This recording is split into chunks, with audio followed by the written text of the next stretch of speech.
Today, I want to draw our attention to church and the cult that operates in churches, popularly known or referred to as church cult.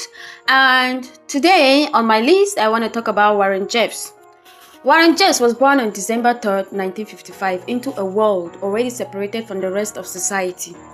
His father, Roland Jeffs, was not just a parent, he was a prophet, the powerful leader of the Fundamentalist Church of Jesus Christ of Latter-day Saints.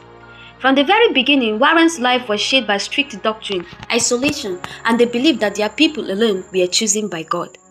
As a child, Warren was quiet, obedient, deeply devoted, while other children explored the world. His world remained narrow, controlled. Every part of life, education, relationships, even thoughts passed through the authority of the church. There was no line between family, faith, and power. They were one and the same. As he grew older, he became a school teacher within the community. Strict, some would later say extremely strict. Former students spoke of fear, rigid discipline, and a presence that demanded absolute control. Even then, the pattern was forming purity, authority, obedience. But he was never meant to lead.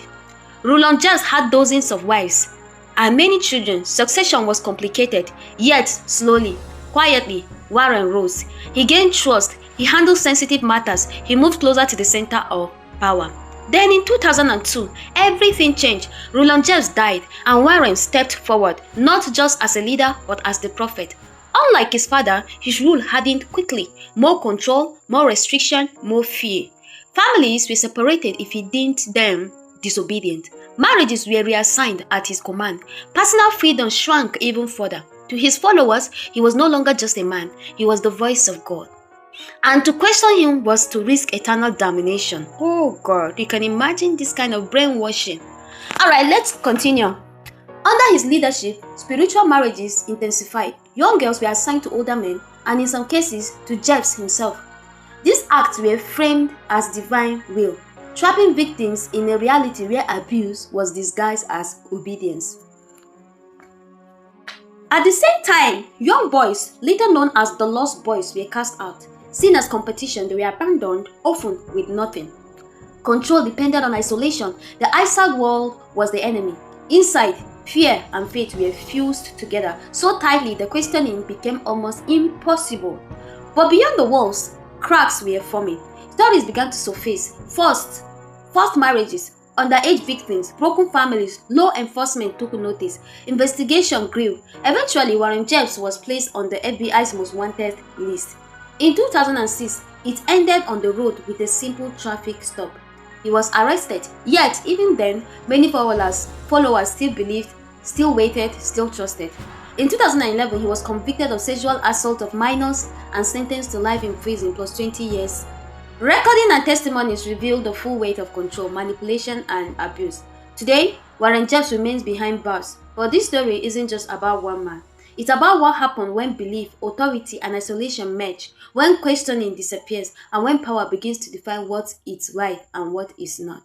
Now, with this story of mine, I just want you to think and have a deeper reflection. Any church or any religious group should learn from what happened in Fundamentalist Church of Jesus Christ of Latter-day Saints under Warren Jeffs, because it shows what happens when spiritual authority has no checks or accountability.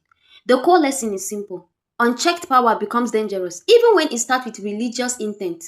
A few key warnings to stand out. When one person becomes the voice of God, questioning disappears. Once disagreement is treated as sin, abuse can hide behind doctrine. I repeat, once disagreement is treated as sin, abuse can hide behind doctrine. Isolation removes protection. Cutting people off from outside voices makes it easier to control what they believe is normal. Fear replaces faith. Healthy belief is chosen. What happened in that system often relied on fear of punishment and exclusion. No accountability structure, risk of abuse. When leaders aren't answerable to independent oversight, harmful decisions can continue unchecked. So, the lesson isn't religion is dangerous. It's more precise than that. Any system, religious or not, becomes dangerous when power is absolute and unquestionable. And most especially when those who are serving cannot question. Now, there can be a board that consists those who are in power, and all of them are empowered together, meaning they share common interests. This kind of board can never bring solution to a situation that may escalate and bring destruction to any organization, not just the body of Christ. So what am I trying to say? It is simple. If those below cannot question what is happening above, it means that there is an error, a huge error. Why? Because first of all, there is fear, no confidence, and there is no free expression of truth. So this means that truth can be altered, truth can be hidden